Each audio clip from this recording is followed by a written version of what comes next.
안녕하세요. 오늘 저희와 함께 살펴볼 자료는요, 김영록 전남도지사의 2025년 정책비전 투어, 나주 방문 당시 주민들과 나눈 질의응답 영상 기록입니다.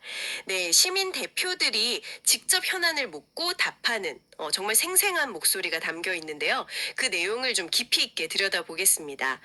나주의 대표 산업인 농업 문제부터 시작해서요, 혁신 도시와 구도심의 인프라 문제, 또 지역 발전 전략까지 정말 폭넓은 이야기가 오갔거든요.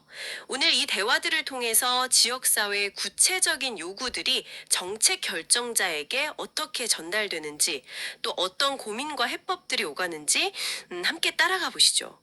여러분의 지역과 비교해 보는 재미도 있을 겁니다. 자, 그럼 바로 시작해 볼까요? 첫 번째로 귀 기울여 볼 부분은 역시 나주의 핵심 농업 문제입니다. 특히 기후 변화가 나주 배농사에 미치는 영향이요. 이게 아주 심각하게 제기됐어요. 네, 맞아요. 봄에는 냉해, 그리고 여름에는 그 뜨거운 햇볕에 과일이 타들어가는 일소 피해, 이게 점점 커지고 있다는 거죠. 네, 바로 그 문제요. 네. 그래서 한 배농가 대표께서 이 문제를 해결하기 위해 미세살수 정치 보급 지원을 아주 간절하게 요청하셨습니다. 미세살수 장치요. 그게 구체적으로 어떤 건가요? 이게 단순히 물을 뿌리는 게 아니고요. 아주 미세한 물입자를 분사해서, 그러니까 서리가 내릴 때는 어는 점을 높여서 얼지 않게 하고요. 아, 네. 또 폭염에는 과수 표면 온도를 낮춰서 타는 걸 막는, 뭐랄까 상당히 과학적인 장치라고 설명을 하셨어요. 오, 생각보다 더 정겨운 기술이네요. 예, 그렇죠. 이미 나주시 지원으로 한 90여 농가에서 효과를 보고 있는데 이걸 전체 배농가로 좀 확대해 달라는 그런 요구였습니다. 기후 변화가 정말 농민들 발등에 불이라는 게 느껴졌죠. 와, 이게 단순히 피해를 막는 걸 넘어서 거의 생존의 문제처럼 들리네요. 그런데 그 도지사의 답변이 좀 흥미로웠어요. 네, 어떤 점이요? 미세살수 장치 지원 확대도 검토하겠다고 하면서 동시에 영농형 태양광 사업을 약간 대안처럼 제시했거든요. 아, 네, 맞습니다. 이건 어떤 맥락으로 봐야 할까요? 당장 피해를 막는 것과는 조금 방향이 다른 거 아닌가 싶어서요. 맞습니다. 그렇게 볼 수 있죠. 농민 입장에서는 사실 당장 내년 봄 냉해 또 여름 일소 피해 이걸 막는 게 제일 급할 텐데요. 영농형 태양광은 조금 더 장기적인 관점의 접근이긴 합니다. 아시다시피 농사를 지으면서 동시에 전기를 생산해서 판매하는 그런 구조니까요. 그렇죠. 아마 도지사 입장에서는 이 기회에, 그러니까 단순히 피해 예당 예산을 투입하는 걸 넘어서서 농가 소득 구조 자체를 좀 다변화하고 또 전남도의 신재생 에너지 정책과도 연계하려는 어떤 더 큰 그림을 본 게 아닌가 싶어요. 아, 그런 의도가 있을 수 있겠군요. 네, 물론 뭐 미세살수 장치 지원 확대도 약속했으니까요. 단기 대책이랑 중장기 전략을 함께 가져가려는 의도로 해석할 수 있겠죠. FTA 기금 있잖아요. 네네, 자유무역 협정 관련 기금이요. 네, 그 기금의 지침 개정이라든지 아니면 도예산 증액까지 언급한 걸 보면 지원 의지는 분명해 보입니다. 확실히 정책적인 고려랑 현장의 절박함 사이에 약간의 어떤 시각차가 느껴지는 것 같기도 하네요. 네, 그럴 수 있죠. 기후위기 대응이 이제 단순 지원을 넘어서 농업 구조 자체의 변화를 요구하고 있다. 이런 점을 보여주는 것 같습니다. 자, 농촌의 어려움이 이뿐만이 아니었죠. 그렇죠. 고령화 문제, 인력 부족 문제도 아주 심각하게 거론됐습니다. 특히 농업용 드론 이야기가 나왔는데 정작 전남에는 면허 시험장이 없다는 지적이 있었어요. 이건 좀 의외인데요. 저도 그 부분이 좀 놀라웠습니다. 아니, 농업 기술이 이렇게 빠르게 발전하면서 드론이 거의 필수 장비처럼 되고 있는데 그걸 다룰 자격증을 딸 시험장이 전남에 없다니요? 원래 있었던 거 아닌가요? 원래 광주에 시험장이 있었는데 그게 폐쇄되면서 전남 농민들이 다른 지역까지 원정을 가야 하는 그런 불편함이 크다고 합니다. 아, 정말요. 네. 이런 기본적인 인프라 부족이 현장의 기술 도입을 가로막는 요인이 될 수도 있겠다 싶더라고요. 정말 기본적인 문제 같은데 그동안 해결이 안 됐었군요. 도지사는 어떻게 답했나요? 이 부분에 대해서? 일단 이 문제는 국토교통부 산하 한국교통안전공단 소관이라서 뭐 지자체가 바로 해결하긴 좀 어렵다는 점을 먼저 확인을 했고요. 네. 하지만 문제의 심각성은 충분히 인지하고 전남 지역 내에 시험장을 신설하는 방안을 공단 측과 협의해서 적극적으로 추진하겠다 이렇게 약속했습니다. 음, 농업기술 혁신을 이야기하면서 정작 기본 인프라가 부족하다는 지적이니까 상당히 좀 아픈 부분이었을 겁니다. 그렇겠네요. 그리고 농촌 인력 문제하면 또 빼놓을 수 없는 게 외국인 근로자 문제잖아요. 그렇죠. 정말 중요하죠. 이번에도 역시나 고층 토로가 있었죠. 특히 농번기에 집중 단속이 이루어지면 일손 구하기가 뭐 하늘의 별 따기가 된다. 이런 하소연이었어요. 네, 한 농업 관계자분은 솔직히 외국인 근로자 없이는 농사 못 짓는다. 이렇게까지 표현하시면서 현실적인 어려움을 아주 강하게 호소하셨습니다.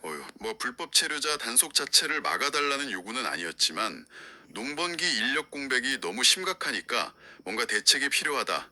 이런 절박함이 묻어났죠. 이 문제 정말 오래된 과제인데요. 도지사의 답변은 좀 어땠나요? 좀 더 현실적인 대안 같은 게 나왔을까요? 도지사는 일단 불법 체류자 단속은 법 집행상 불가피하다. 이런 원론적인 입장은 유지했습니다. 네. 하지만 합법적인 외국인 근로자 도입 규모를 대폭 늘렸다는 점을 강조했죠.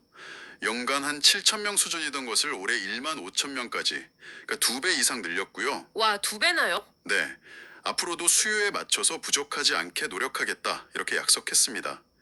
여기서 좀 주목할 만한 점은요. 네. 전라남도가 직접 베트남 같은 해외 지자체랑 협력을 해서 근로자를 선발하고 국내에서 교육까지 시켜서 농가에 배치하는 이른바 공공형 계절근로 사업 같은 시스템을 구축하고 있다는 겁니다. 아, 지자체가 직접요? 네, 이런 시스템을 통해서 나주시에 필요한 인력을 우선적으로 배정하는 방안도 고려하겠다. 이렇게 말했으니까요. 인력난 해소에 조금 더 적극적으로 대응하려는 의지가 보입니다. 이야, 지자체가 직접 외국인 인력 수급 시스템을 만드는군요. 농촌 인력난이 얼마나 심각하면 이런 단계까지 왔을까 싶기도 하고, 또 한편으로는 행정이 현실 문제 해결을 위해 노력하는 모습으로도 보이네요. 그렇죠. 그 외에도 뭐 지역 업체가 다른 시군 사업에 참여하기 어렵게 만드는 그런 관행 개선이라든지 아니면 고령 농민들을 위한 농기계 보조 확대 같은 현실적인 요구들도 많았다고요? 맞습니다. 특히 그 나주 업체가 다른 지역의 도비 지원 사업 입찰에 참여할 때 보이지 않는 장벽이 있다. 이런 지적은 지역 경제 활성화랑 직결되는 문제잖아요. 그렇죠. 아주 중요하죠. 그리고 고령화가 심해지면서 농기계 없이는 농사 짓기 힘든데 구입 비용 부담이 크니까 지원을 늘려달라는 요구도 매우 절실하게 들렸습니다. 이런 작지만 구체적인 목소리들이 모여서 지역 정책의 방향을 만들어가는 것 같습니다. 자, 이번에는 주민들의 생활 편의와 직결되는 인프라 문제로 한번 넘어가 보겠습니다. 영산강 자전거길 이야기가 나왔는데 관리가 제대로 안 된다 이런 지적이 있었어요. 네, 맞아요. 이게 총 길이가 133km가 넘고 나주뿐만 아니라 광주, 담양, 한평, 무안까지 무려 5개 시군에 걸쳐 있거든요. 와, 정말 기네요. 네, 그러다 보니까 관리에 좀 허점이 생긴다는 겁니다. 어떤 구간은 풀이 막 무성하고 시설이 낡아서 안전 문제까지 우려된다는 거죠. 아, 위험할 수도 있겠네요. 네, 이용자 입장에서는 불편하고 위험할 수 있으니까 전라남도가 좀 나서서 통합적으로 관리를 하고 또 홍보나 관련 행사 유치도 좀 체계적으로 해달라 이런 요청이었습니다.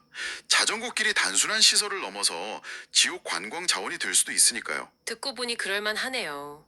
133km면 정말 긴 거리인데 지자체별로 관리 수준이 다르면 문제가 생길 수 있겠어요. 그렇죠. 전남도의 입장은 어땠나요? 도지사는 이미 문제를 인지하고 개선 작업을 진행 중이라고 밝혔습니다.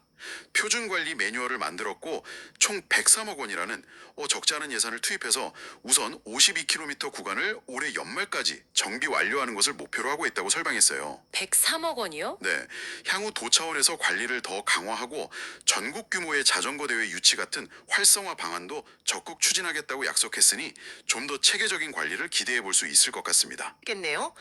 또 다른 인프라 관련 요구는 어떤 게 있었죠? 나주 남평에요. 63월 규모로 조성될 예정인 파크 골프장이 있는데 그 진입로 문제가 있었습니다. 아, 파크 골프장이요? 네, 이 골프장으로 들어가는 길이 지방도 822호선이랑 연결되는데 이 도로폭이 너무 좁다는 거예요.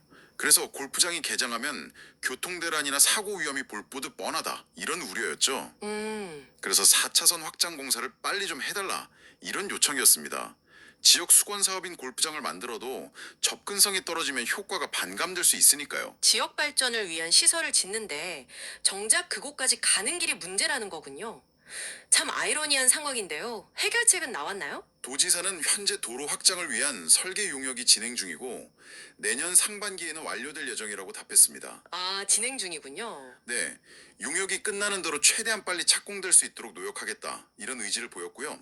또 하나 그 빛가람 혁신도시 내에 설치된 지 한 10년이 넘어서 낡은 버스 정보 안내기 있잖아요. BIT. 네, 있죠. 그거 56개를 교체해달라는 요구가 있었는데 이 부분은 현장에서 즉석으로 도비 5억 원 지원을 약속하기도 했습니다. 와, 즉석에서 5억 원이요. 네, 주민 불편 해소에 대한 빠른 결정을 보여준 사례라고 할 수 있겠습니다. 5억 원 즉석 지원 약속이라니 상당히 통 큰 결정인데요. 그만큼 주민 불편이 크다고 판단했거나 아니면 혁신도시의 중요성을 감안한 걸까요? 마침 혁신도시 관련 이야기도 나왔죠. 광주와 전남이 함께 만든 빛가람 혁신도시 말입니다. 네, 맞습니다. 방금 말씀하신 버스 정보 안내기 교체 외에도 중요한 건의가 하나 있었어요. 어떤 건이었죠? 바로 내년에 출범할 예정인 광주 전남 특별지방자치단체 사무소요. 그걸 빛가람 혁신도시에 유치해야 한다. 이런 주장이었죠. 아, 특별지방자치단체요. 네. 이 특별지방자치단체는 광주랑 전남이 특정 사무, 예를 들면 뭐 광역교통이나 관광 같은 것들을 공동으로 처리하기 위해 만드는 새로운 형태의 행정협력체인데요. 그 본부를 어디에 둘 것인가 하는 문제입니다. 혁신도시 입장에서는 당연히 유치하고 싶겠네요. 광주와 전남의 협력을 상징하는 곳이기도 하고요. 그렇죠. 도지사의 입장은 어땠나요? 도지사는 전라남도의 공식 입장은 당연히 혁신도시 유치를 강력히 희망한다는 것이라고 밝혔습니다. 혁신도시의 상징성, 그리고 광주 전남 상생 발전의 의미를 살려야 한다는 논리죠. 네. 하지만 이게 전남 혼자 결정할 수 있는 문제가 아니라 광주시와의 합의가 반드시 필요한 사안이라는 점을 분명히 했습니다. 그러면서도 혁신도시 유치를 관철하기 위해 적극적으로 노력하겠다. 이런 의지를 강하게 피력했어요. 아마 두 지역 간의 미묘한 신경전이 예상되는 대목입니다. 그렇군요. 혁신도시의 미래와 직결된 아주 중요한 문제네요. 그런데 혁신도시 관련해서 좀 답답한 이야기도 나왔어요. 예전에 계획됐던 민간 투자 에너지 클러스터 사업, 그게 좀 지지부진하다는 지적이 있었죠. 네, 맞아요. 2019년에 계획이 발표됐던 사업인데 아직까지 별다른 진척이 없으니까 주민들 입장에서는 궁금하고 또 답답할 수밖에요. 그렇죠. 이 질문에 대해서는 도 관계자가 답변했는데요. 그 민간 투자자가 사업 추진에 필요한 초기 자본금, 그러니까 총 사업비의 10% 정도를 아직 확보하지 못해서 지연되고 있는 상황이다. 이렇게 설명을 했습니다. 아, 자본금 문제였군요. 네. 현재 사업기간 연장 신청이 들어와서 관련 법령이나 국토부 의견 등을 종합적으로 검토하면서 연장 여부를 결정할 단계라고 덧붙였습니다. 뭐 민간 투자 사업의 불확실성을 보여주는 사례라고 할 수 있겠네요. 그렇군요. 민간 투자는 기대가 큰 만큼 리스크도 따르는군요. 자, 다시 농업 이야기로 잠깐 돌아가 볼까요? 앞서 기후변화 대응 같은 좀 거시적인 문제도 있었지만 현장에서 이미 효과를 본 기술을 확산해달라는 요구도 있었어요. 그 논두렁 방수 필름 사업이 좀 인상적이었습니다. 아, 네네. 그건 정말 실용적인 제안이었어요. 나주시에서 자체적으로 해보니까 효과가 아주 좋았다는 건데요. 네. 논두렁에 특수 필름을 이렇게 씌우면 물이 새는 것을 막아서 물 관리가 훨씬 쉬워진다고 합니다. 오, 그리고 물이 잘 안 빠지니까 잡초 발생도 줄어서 제초제 사용량까지 감소하고요. 게다가 두더지나 땅강아지 같은 동물들이 논두렁에 구멍 뚫어서 물 새는 경우 있잖아요. 네, 있죠. 그 골치 아프죠. 예, 그런 것도 막아주니까 결과적으로 벼 수확량 증대에도 도움이 된다. 이런 설명이었습니다. 와, 정말 일석몇조의 효과인데요. 농민들 입장에서는 아주 솔깃한 기술이겠어요. 그렇죠. 그래서 이걸 나주뿐만 아니라 전남 전체로 확대해달라는 요청이었습니다. 현장의 작은 아이디어가 실질적인 생산성 향상으로 이어진 사례인 셈이죠. 네. 도지사도 이 제안을 매우 긍정적으로 받아들였습니다. 이미 도에서 시행 중인 논밭두렁 효요가 사업이라는 것이 있는데 여기에 이 방수필름 공법을 포함시키는 방안을 적극 검토하고 예산 확보에도 노력하겠다 이렇게 답했습니다. 현장의 목소리가 정책에 반영될 가능성이 커 보입니다. 이야, 이런 게 바로 현장 중심 행정이 아닐까 싶네요. 또 여성 농업인들을 위한 지원 확대 요구도 있었죠. 그 행복바우처 지원 연령을 높여달라는 건이었어요. 네, 맞습니다. 여성 농업인 행복 바우처는 뭐 문화나 복지 활동 같은 데 사용할 수 있도록 일정 금액을 지원하는 사업인데요. 현재 만 80세 미만까지 지원이 됩니다. 네. 그런데 실제 농촌에서는 80세가 넘어서도 농사를 짓는 여성분들이 많으시니까 지원 연령 상한을 85세 미만으로 높여달라 이런 건의였습니다. 고령화된 농촌 현실을 반영한 목소리죠. 일리가 있는 요구 같은데요. 답변은 어땠나요? 도지사는 올해 이미 지원 연령 상한을 만 75세에서 80세로 한 차례 높였다는 점을 먼저 언급했습니다. 아, 이미 한번 올렸군요. 네. 그러면서 추가적인 확대면 시군과의 재정 분담 문제 등 고려해야 할 사항이 많기 때문에 당장 확답하기는 어렵고 여러 여건을 종합적으로 고려해서 신중하게 검토하겠다 이런 입장을 밝혔습니다. 즉각적인 수용보다는 좀 현실적인 재정 제약을 설명하면서 장기 과제로 넘긴 셈이죠. 복지 확대 요구와 재정 부담 사이의 딜레마를 보여주는 답변이었죠. 마지막으로 나주의 역사적 자산인 마한 문화유산 활용 방안이랑 또 가축 전염병 문제에 대한 이야기도 나왔습니다. 네, 나주는 뭐 천년 고도라는 별칭처럼 풍부한 역사 문화 자원을 가지고 있죠. 특히 마한 시대 유적이 많은데요. 그렇죠. 관련 행사를 인근 영암군하고 연계해서 함께 열면 더 큰 시너지 효과를 낼 수 있지 않겠냐 이런 제안이 있었습니다. 지역 축제의 경쟁력 강화 방안으로 제시된 아이디어였죠. 좋은 생각 같은데요. 지자체 간 협력은 늘 강조되는 부분이기도 하고요. 네, 도지사도 취지에는 공감했습니다. 하지만 축제나 행사는 기본적으로 각 지자체의 자율성을 존중해야 한다는 입장을 보이면서 도가 직접 나서기보다는 지자체 간 협력을 잘 유도하는 방향으로 노력하겠다. 이렇게 좀 원론적인 답변을 했습니다. 아, 약간 조심스러운 입장이네요. 네, 아마 지자체 간의 관계 설정이 민감할 수 있다는 점을 고려한 것으로 보입니다. 가축 방역 문제는 어떤 내용이었나요? 특히 소 브루셀라병 관련해서 우려가 제기됐다고요? 네, 소 브루셀라병이 발생했을 때의 그 방역 방식에 대한 문제 제기였습니다. 과거에는 병이 발생한 농가 주변의 일정 반경 내 모든 농가에 대해서 소 이동 제한 조치를 했었는데 최근에는 발생 농가만 한 6개월 정도 이동을 제한하는 방식으로 바뀌었다고 해요. 아, 방식이 바뀌었군요. 네, 그러다 보니까 주변 농가에서는 혹시 우리 농장 소들도 이미 감염된 건 아닐까? 병이 더 퍼지는 건 아닐까 하는 그런 불안감을 느낀다는 거죠. 당연히 불안하겠네요. 네. 그래서 더 빠르고 광범위한 검사와 방역 조치를 통해서 이런 불안감을 좀 해소해달라 이런 요청이었습니다. 전염병은 한 번 퍼지면 걷잡을 수 없으니까요. 그렇죠. 도지사는 어떻게 답했나요? 철저한 검사, 그리고 예방접종, 농장 소독 강화 등 빈틈없는 방역 태세를 유지해서 농가 불안을 최소화하겠다 이렇게 약속했습니다. 방역 당국에 대한 신뢰가 중요한 만큼 원칙적인 대응 강화를 강조한 것으로 보입니다. 네, 오늘 저희가 함께 살펴본 나주시 정책 비전 투어 질의응답, 정말 다양한 현장의 목소리가 정책 테이블 위로 올라오는 과정이었습니다. 기후변화라는 거대한 흐름 앞에서 배 농사의 미래를 고민하는 목소리부터 시작해서요. 네, 드론 시험장 설치나 논두렁 방수 필름 같은 구체적인 기술 지원 요구, 또 농촌 인력난 해소를 위한 절박한 호소, 그리고 혁신 도시와 구도심의 균형 발전 속에서 필요한 도로, 버스 안내 시스템 같은 생활 밀착형 인프라 문제까지 와, 정말 나주시가 안고 있는 현재의 과제들이 총망라된 느낌입니다. 맞습니다.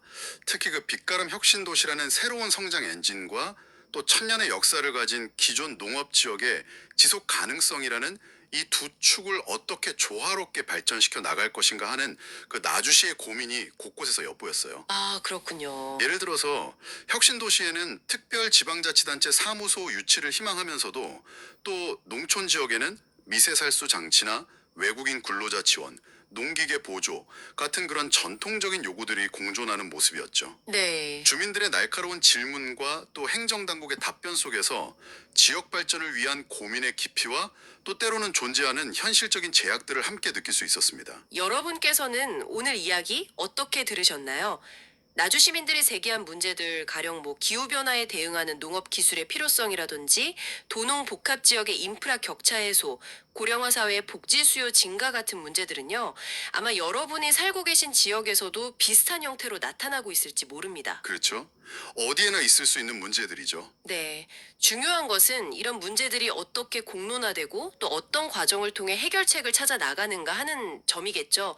오늘 밤 잠시 시간을 내셔서 여러분의 지역사회는 지금 어떤 중요한 이야기를 나누고 있는지, 그리고 그 소통은 얼마나 활발하게 이루어지고 있는지 한번 생각해 보시는 건 어떨까요?